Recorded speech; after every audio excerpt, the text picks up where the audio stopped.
Hello everyone, good afternoon. So gawa po tayo guys ng nilusak. So ito po galing sa puno ng saging namin na natumba. So kinuha ko na lang po siya guys para mapakinabangan. So ito na po sa ngayon guys.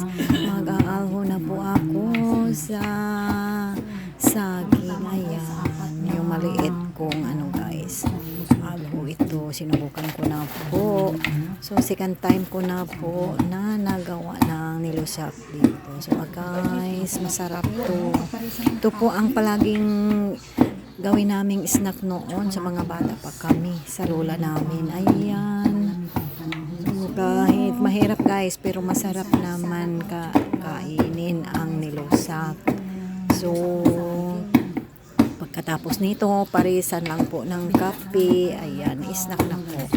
So, ito, sa probinsya guys, marunong tayong gumawa ng mga native snacks. Wala pang, ano guys, wala pang preservative. So, ano po, sa health natin. Safe po ang health natin guys, kasi press ang kinakain natin na mga snacks na tayo lang ang gumawa. So ayan guys, malapit na po ako matapos kasi ang konti lang yun, isang Tupperware. Hindi na masyadong guys, mahirap gawin kasi yang pa po siya.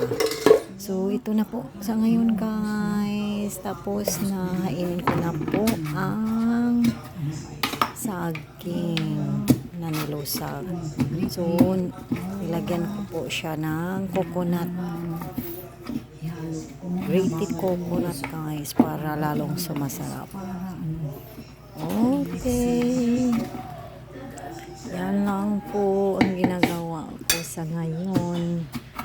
Nag-prepare ng native snacks para sa merienda. Ang dami na guys. So guys, thank you for watching. Ito na po ang ito po nagawa ko. finished So, product ng nilupak ko guys. have a blessed Ito afternoon po to all. guys, God ang nagawa bless.